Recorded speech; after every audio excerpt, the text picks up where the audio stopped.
Здравствуйте! После вооруженных конфликтов может оставаться военная техника, которую можно использовать в различных целях, в том числе и в мирных. Так как я занимаюсь радиосвязью и радиосвязной техникой, то и расскажу я вам о военной радиостанции. Это радиостанция Harris RF5800H, коротковолновая переносная радиостанция, которая используется в странах НАТО.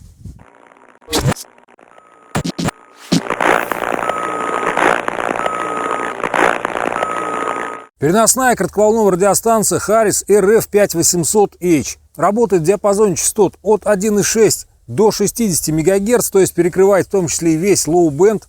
Имеет вот такой вот внешний вид, весит 4,5 кг без источника питания. Работает в основных во всех режимах модуляции, то есть верхняя, нижняя, боковая, телеграф, амплитудная модуляция и частотная модуляция. Выходная мощность передатчика до 20 Вт, питание 28 вольт, то есть две батареи 13-вольтовых. Амплитудная модуляция, конечно, в этой радиостанции не полноценная, а АМЕ, то есть это эквивалент АМ, когда излучается несущая и одна боковая полоса. Но это не важно, в принципе, в этой модуляции сейчас никто уже не работает на коротких волнах. Приемник этой радиостанции имеет цифровую обработку, соответственно, полосы пропускания во всех режимах переключаемые. Плавной регулировки, конечно же, нет, никому она не нужна из тех, кто пользуется этой радиостанцией по прямому назначению. Есть несколько переключаемых положений полосы пропускания. Такая радиостанция выпускается в двух модификациях. Модификация для использования внутри Америки, она имеет название PRC-150, и модификация для использования в странах-союзниках по НАТО. Такая радиостанция называется RF5800H. Вот, собственно, такая у меня здесь и представлена. В радиостанции есть встроенный антенный тюнер, который позволяет настроить практически любую антенну, любой кусок провода на любой частоте рабочего диапазона, то есть от 1,6 до 60 МГц. Существует множество аксессуаров и принадлежностей, которые могут использоваться совместно с такой радиостанцией. О некоторых из них я вам тоже расскажу в этом видео.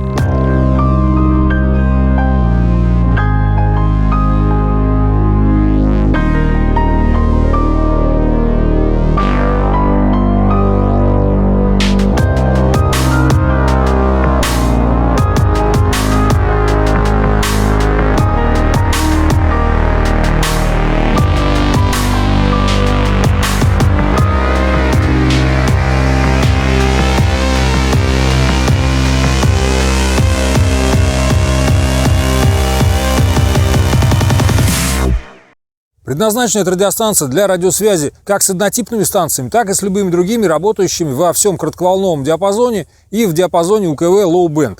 В радиостанции, кроме режима передачи голоса, есть, конечно же, еще много других специфичных для военной техники функций, например, передача данных с различными скоростями, на которых мы подробно останавливаться в этом видео не будем. Так выглядит эта радиостанция. Обычно она переносится в специальном рюкзаке, предназначенном именно для нее. Корпус состоит из двух половин, собственно, сам прием-передатчик и аккумуляторный отсек. В аккумуляторном отсеке располагается две батареи. В принципе, радиостанция может работать и от одной батареи. Батареи двухэлементные, то есть в каждой батарее две 12-вольтовых батарейки. Давайте отстегнем аккумуляторный отсек и посмотрим на эти батареи. Вот, собственно, осталась сама радиостанция у меня в руках. И аккумуляторный отсек. В нем две батарейки. Каждая из этих батареек двойная. То есть внутри одной батарейки две 12-вольтовых на самом деле батареи. Они соединяются последовательно в радиостанции. Питается она от напряжения 26-28 вольт. Две батарейки используются для того, чтобы просто можно было дольше работать в эфире, дольше использовать радиостанцию. Можно поставить и одну, тогда она будет работать не так долго. Когда используются две батареи, в станции есть автоматическая балансировка нагрузки, и станция автоматически переходит то на одну батарейку, то на другую, в зависимости от того, где больше осталось напряжения, где больше осталось емкости. Параллельно они не соединяются внутри, то есть там есть электронная схема, которая определяет, которая батарейка сейчас имеет большую емкость, та батарейка сейчас и используется. Также на самих батарейках есть индикаторы жидкокристаллические, которые показывают степень заряженности батареи. Конечно, они показывают это очень условно, там всего несколько сегментов, по-моему, 5. И с помощью этих сегментов видно, какая сейчас емкость батареи. Индикаторы эти включены постоянно, никакие кнопки нажимать не нужно для того, чтобы посмотреть емкость.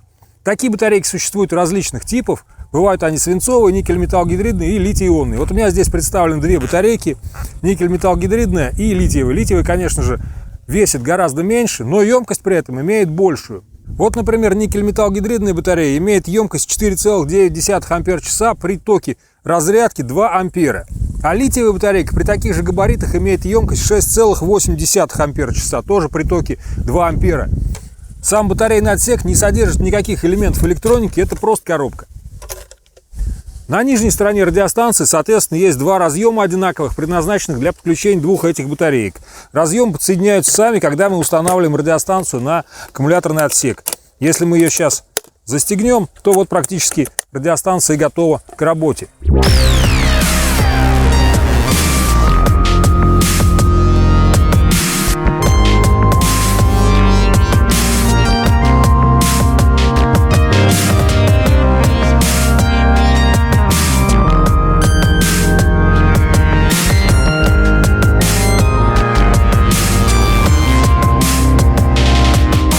Радиостанция это, конечно же, мобильная, можно ее использовать и в пешем ходу, и на ходу работать, и со стоянки, но также ее можно использовать и в автомобиле, и стационарно. И для питания в стационарных условиях существует блок питания. Он имеет такие же габариты, как и аккумуляторный отсек.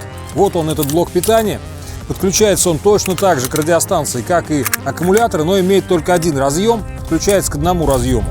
Этот блок питания позволяет использовать радиостанцию от различных внешних источников. Первое, он позволяет работать от источников постоянного тока. Напряжение от 9 до 36 вольт, то есть любая совершенно батарея, которая вам может встретиться, практически подходит для этого. Например, 12-вольтовая автомобильная батарея или 24-вольтовая батарея какая-то, или еще что-то. Если какой-то любой источник постоянного тока, пожалуйста. В комплекте с таким блоком питания идет кабель подключения постоянного тока. Этот кабель подсоединяется к одному из разъемов вот здесь вот на боковой стенке, а с другой стороны имеет просто два вот таких крокодила, которые можно хоть на автомобильный, хоть на какой-то другой аккумулятор подсоединить или к каким-то проводам. Второе. Этот блок питания позволяет работать от сети переменного тока. Тоже очень широкий диапазон питающих напряжений. От 85 до 270 вольт позволяет он подавать на вход, причем любой совершенно частотой, от 47 до 440 Гц, то есть может быть и 50 Гц, и 60, и даже 400 Гц. А с ним в комплекте тоже идет кабель, который подключается к другому разъему здесь вот. И этот кабель имеет обычную вилку для подключения к розетке.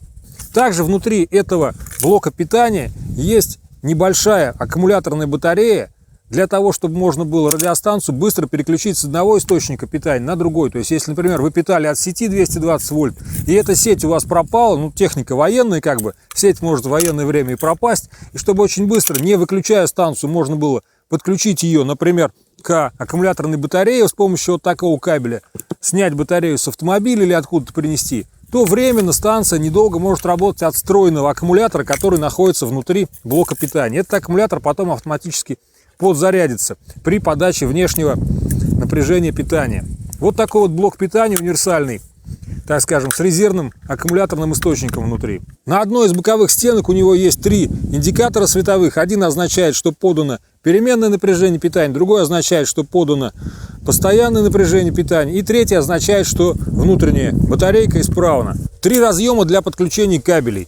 Один разъем, самый большой, для подключения кабеля постоянного тока, еще один разъем для подключения кабеля переменного тока и третий разъем для подключения различных аксессуаров этой радиостанции, которые требуют внешнего источника питания. Также здесь на корпусе есть вот такое вот отверстие с решеточкой. Это клапан для выхода каких-то газов, которые может выделять аккумулятор, расположенный внутри блока питания.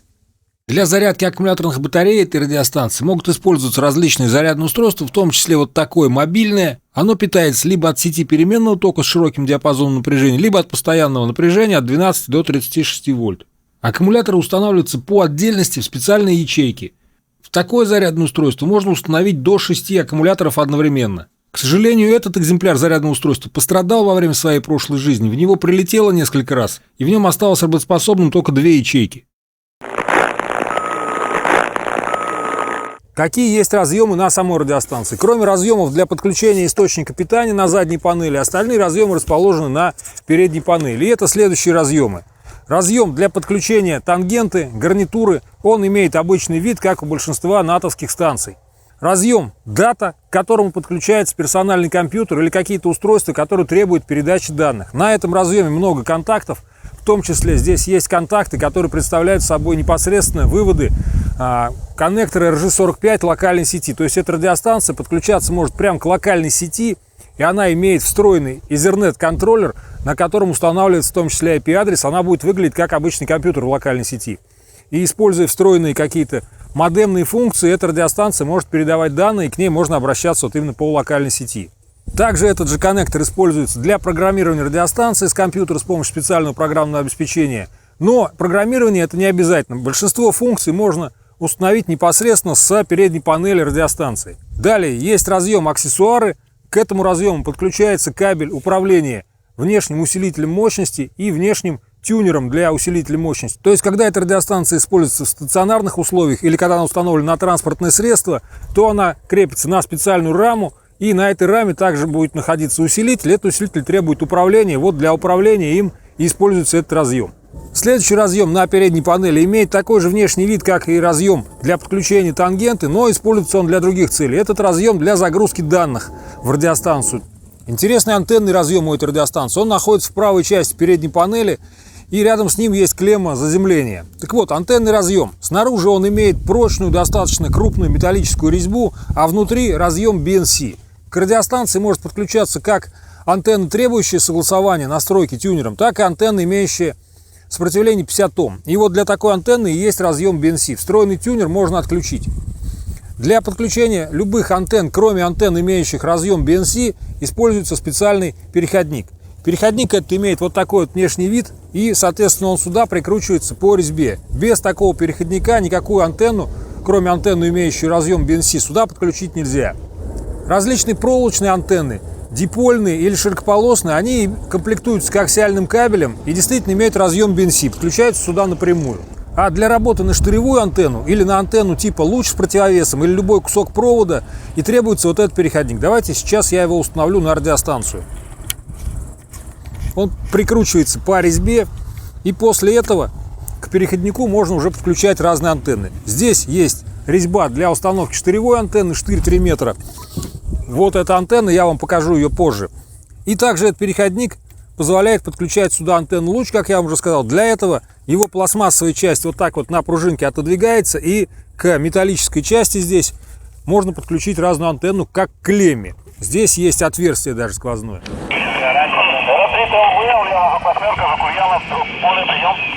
Штыревая антенна имеет длину 3 метра. Естественно, так же, как и у большинства других переносных коротковолновых радиостанций, она выглядит как дуги от палатки, но она зеленого цвета, и элементы ее имеют разный диаметр. К верхней части, соответственно, они имеют меньший диаметр, диаметр уменьшается, и самый верхний элементик, он совсем уже тоненький.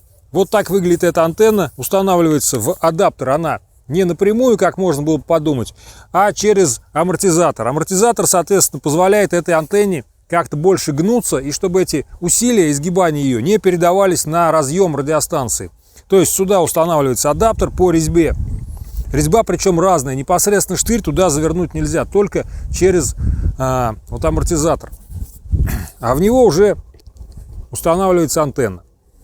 Амортизатор внутри имеет пружину, которая позволяет антенне этой гнуться и не повреждать ни адаптер, ни разъем на корпусе самой станции. Как я вам уже сказал, здесь рядом есть еще клемма для подключения противовеса или заземления. В качестве низкочастотного оконечного устройства с этой радиостанцией может использоваться, например, трубка. Эта трубка может быть разных производителей, в том числе и Харриса, как сама радиостанция, и других производителей. Главное, чтобы трубка имела вот такой разъем. Кроме трубки может быть также использован микрофон с таким разъемом. Тогда, чтобы услышать звук, который мы слышим, соответственно, здесь вот в наушнике трубки, нужно использовать внешний громкоговоритель. Громкоговоритель также можно и при использовании трубки тоже подключать. Он подключается не к разъему для тангенты, а к другому разъему. Имеет вот такой многоконтактный разъем. Соответственно, внутри громкоговорителя есть УМЧ и есть свой собственный регулятор громкости. Также на передней панели есть миниатюрный коаксиальный высокочастотный разъем для подключения антенны GPS-приемника. Сам GPS-приемник находится внутри станции. Сюда подключается только антенна, причем антенна активная. На этот разъем выведено питание 5 вольт. И этот GPS используется в различных системах, в том числе при работе ALE 3G. И также может просто передавать радиостанция свои координаты. К ней есть вот такая миниатюрная приемная GPS-антенна с коаксиальным разъемом. Подключается туда коротенький провод 1,5 метра. И антенна эта на магните может куда-то присоединяться. Также существует вариант использования автомобильной или какой-то стационарной антенны. Для нее используется вот такой вот кабель На одном конце имеющий разъем, соответственно, тоже для подключения к радиостанции. На другом конце разъем N-типа, куда может быть подключена, в принципе, любая GPS-антенна с разъемом N-типа.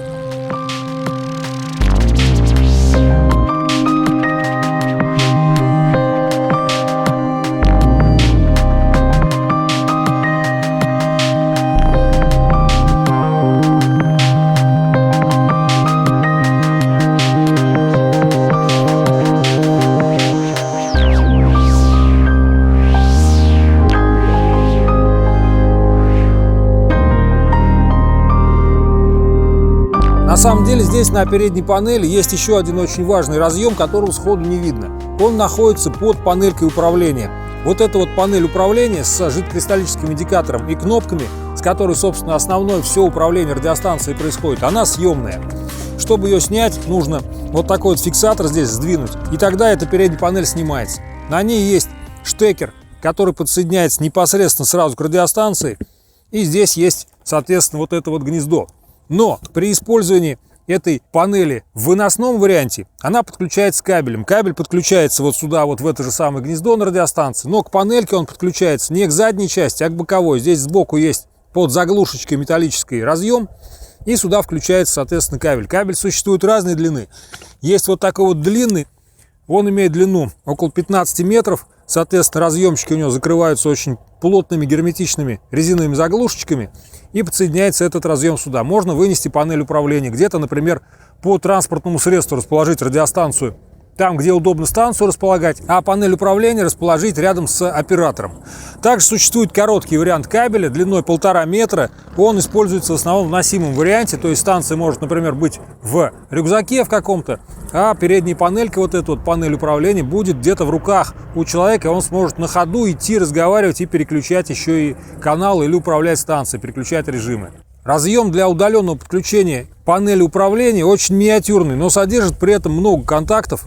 Он закрывается герметичной вот такой металлической заглушкой. Она имеет резиновый уплотнитель, очень жесткий, то есть она вставляется туда и держится исключительно на защелкивании этого уплотнителя.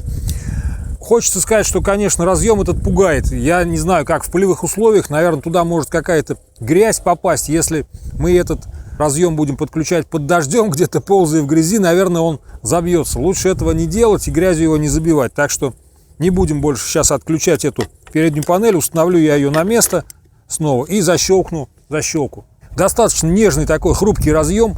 Как-то видеть его на военной технике мне достаточно удивительно. Но я думаю, что все равно разработчики знали, что делали, и этот разъем, наверное, не вызывает проблем. Кроме штыревой антенны длиной 3 метра, которая имеет очень низкую эффективность для коротковолнового диапазона, с этой радиостанции применяются различные проволочные антенны. Например, это антенна Диполь, 2 одинаковых плеча, каждое плечо на своем мотовиле, причем есть тут 2 секции. Секция для того, чтобы наматывать сюда веревку, оттяжку с грузиком, и секция, чтобы наматывать само полотно антенны. 2 одинаковых таких полотна, 2 одинаковых половинки. На самом полотне есть вот такие риски, на которых написано диапазон частот. То есть эту антенну можно делать различной длины. Диполь, до какой длины мы его разложили, размотали, на такой частоте он и будет резонировать. В центральной части этого диполя устанавливается вот такой баллон. Можно этот баллон подвесить за что-то, либо можно подвесить диполь за края, за растяжки, которые есть в комплекте. Соответственно, здесь 2 клеммочки для подключения полотна антенны и разъем BNC. Далее к этому баллону подключается у нас коаксиальный кабель с 2 разъемами BNC. Один разъем, соответственно, к кабелю, другой к радиостанции. В этом случае на радиостанции, как я вам уже сказал, не нужно использовать вот такой вот адаптер. При работе телеграфом, то есть CW, телеграфный ключ к этой радиостанции подключается через адаптер. Адаптер включается в разъем гарнитуры, позволяет подключить к этому адаптеру все точно так же, ту же самую гарнитуру, чтобы слушать звук выходной. Вот здесь есть разъемчик. И второй разъем позволяет подключить уже сюда телеграфный ключ. Самого ключа у меня, к сожалению, нет, поэтому вот только адаптер вам показываю. Такие радиостанции могут использоваться как ретранслятор. Например, одна станция такая же будет включена на диапазоне Low Band, как УКВ-станция, работающая в частотной модуляции, например, на какой-нибудь частоте 50 МГц, а другая станция будет работать на КВ. Это позволит нам работать с выносной какой-то радиостанцией, например, с носимой УКВ 50 МГц станции, работать с корреспондентами, находящимися в коротковолновом диапазоне. Для того, чтобы так сделать, существует кабель-удлинитель. Этот кабель подключается к 2 радиостанциям, тоже к разъему гарнитуры. и позволяет эти две станции соединить. Этот кабель абсолютно симметричный с обеих сторон. На нем также есть разъем дублирующий, чтобы можно было подключить все-таки гарнитуру, тангенту и послушать, что происходит в эфире. У радиостанции очень много различных возможностей, особенностей, много режимов работы. Все это очень подробно описано вот в такой вот инструкции на английском языке. Называется RF5800 HMP Advanced Tactical HF Radio Operation Manual. То есть это инструкция по эксплуатации.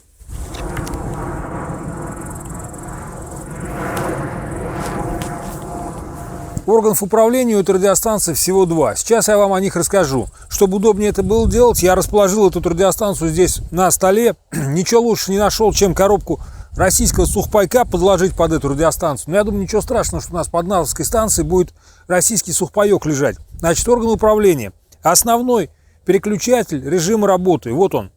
И панель управления съемная, о которой я вам говорил уже. На панели есть ЖКИ и кнопки. Переключатель режимов работы имеет несколько положений, но не все из них используются. Вот такой вот нонсенс. Современная радиостанция и часть положений на одном переключателе не используются. Так и написано в инструкции. Когда переключатель находится у нас в положении OFF, естественно, радиостанция выключена. Первое положение, в которое можно поставить после OFF, это положение PT, означает Plain Text, то есть радиостанция работает открытым текстом и в режиме передачи голоса, и в режиме передачи данных. Третье положение называется у нас CC, это положение означает криптованная передача. Как ни странно, следующие положения, они никак не используются, радиостанция в них не работает. И есть последнее положение с буквой Z, это режим стирания всех настроек. Если поставить в это положение, то не сразу, конечно же, не мгновенно, через секунду после переключения, но будут стерты все настройки всех систем, сетей, настройки всех памятей, то есть это полное стирание всех настроек. Это обычная функция для военной техники. Ставим переключатель в самое первое положение. В обычной нашей жизни, в обычной работе только оно нам и потребуется. Сейчас радиостанция включится, и мы посмотрим, как она работает. На панели управления у нас есть кнопки, часть из которых предназначена для прямого ввода частоты или номера канала, это кнопки с циферками. Также эти кнопки могут выполнять и другие функции. Сокращенно эти функции в том числе подписаны на кнопках. Есть двойная кнопка регулировки громкости. Вот так вот современная техника, громкость уже регулируется не резистором переменным, а кнопкой плюс-минус. Также есть еще кнопка такая же сдвоенная, с помощью которой можно переключать номер канала. И есть две кнопочки со стрелками влево-вправо. Это кнопки переключают поле ввода. При каких-то режимах у нас можно менять поле ввода. Как минимум, например, менять мы сейчас вводим номер канала или меняем режим работы, модуляцию, например, или еще что-то. То есть с помощью вот этих кнопок мы выбираем, какие поля ввода на экранчике сейчас у нас активны. Конечно, радиостанция это не радиолюбительская, и режим VFO прямого, в котором можно было бы менять частоту с определенным шагом, у нее нет. И уж как, естественно, вы видите, нет и волкодера хоть какого-то. Поэтому все частоты записываются здесь в памяти. Количество ячеек памяти 200. Можно записать туда частоты как с компьютера, так и локально с помощью вот этой панели управления. Сейчас, как вы видите, у меня установлен 5-й канал, номер канала 5 и частота 7175. Это та самая частота, на которой чаще всего работают радиостанции с полевых условий. И вот сейчас я нажимаю кнопку плюс или минус, соответственно, номер канала будет меняться. Будет включаться 6-й канал или 4-й. Таким образом переключаются каналы в этой радиостанции. Сейчас, пока никакая антенна к радиостанции у меня не подключена, и мы слышим собственные шумы приемника. Регулируя громкость вот этими кнопками плюс-минус, меняется и уровень шума. В радиостанции есть система шумопонижения, которая при работе в однополосной модуляции срабатывает, естественно, не от уровня сигнала, не от каких-то помех, а только от голоса. Буковки SQ находятся у нас на кнопке с цифрой 4. SQ это сокращение от слова Squelch, шумоподавитель. Соответственно, сейчас я нажму эту кнопку с цифрой 4. У нас включится шумоподавитель, и шум приемника пропадет.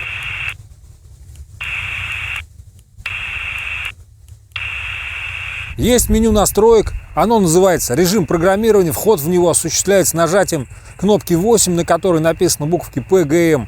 При нажатии ее, соответственно, прием у нас пропадает, и дальше мы выбираем, что именно мы хотим настроить. Здесь в этом меню можно менять различные настройки, в том числе работы с внешним оборудованием. Также здесь меняется выходная мощность передатчика, еще много-много всего.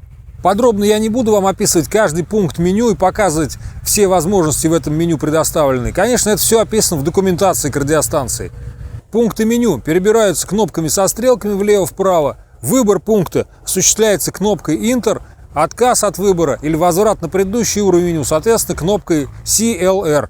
Режим работы радиостанции именно не модуляция, а режим работы. Работает она в сети ALE, в какой-то другой системе или просто прием передач на одной частоте переключается нажатием кнопочки мода, и, соответственно, на экране у нас будет отображаться текущий режим. Так вот, режим Fix — это означает прием передачи на одной частоте на выбранном нами вручную канале.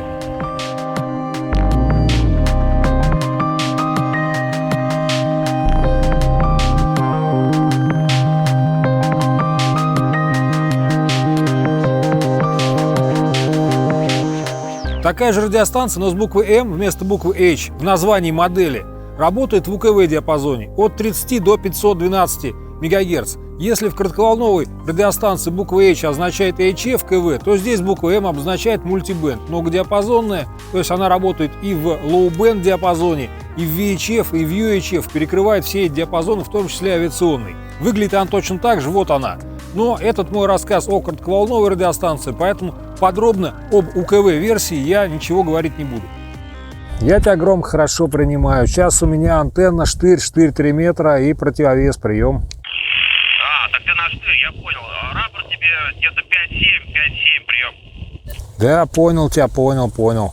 Севра, Анна 3, Тамара, Леонид, Борис, Севра 3, Таня, Люба, Боря, Дуров, Павел. При работе на передачу, как и в трубке здесь, в динамике трубки, так и во внешнем динамике, если он подключен, слышно самоконтроль, самопрослушивание. Это нормально, в этой радиостанции так сделано, что сам себя слышишь в динамике и в трубке. Всем радио Анна 3, Тамара, Леонид, Борис, Дробь, Павел, всем Ра-3 ТЛБ, прием. Вот я сейчас давал общий вызов на 7175, и меня громко было слышно, в том числе и в динамике. Если я сейчас этот динамик поднесу к микрофону, наверное, будет акустическое возбуждение. Всем здесь Ра-3 ТЛБ. Вот, пожалуйста. По размерам эта радиостанция не очень большая, конечно, по сравнению с какими-то старыми станциями переносными коротковолновыми, но и нельзя сказать, что она очень маленькая. Например, многим известная переносная коротковолновая радиостанция QMAC, более гражданская, так скажем, чем эта, она гораздо меньше и гораздо легче.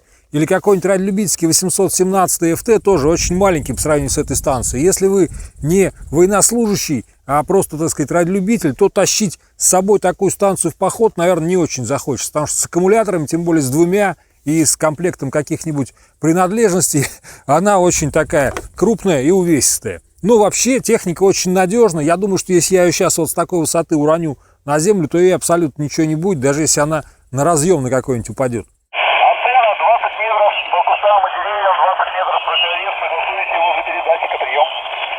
Да, понятно.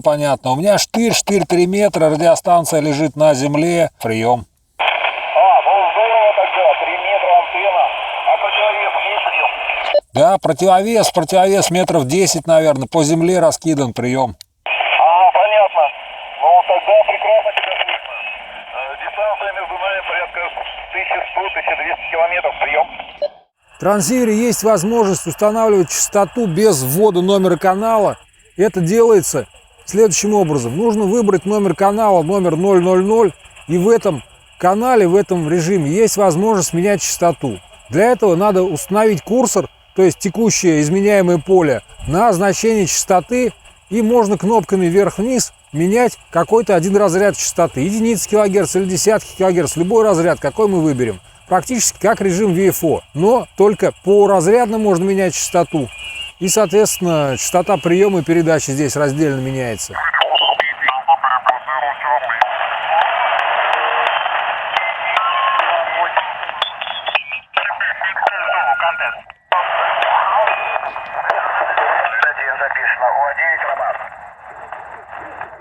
Всем участникам Ульяна Анна 9 Роман.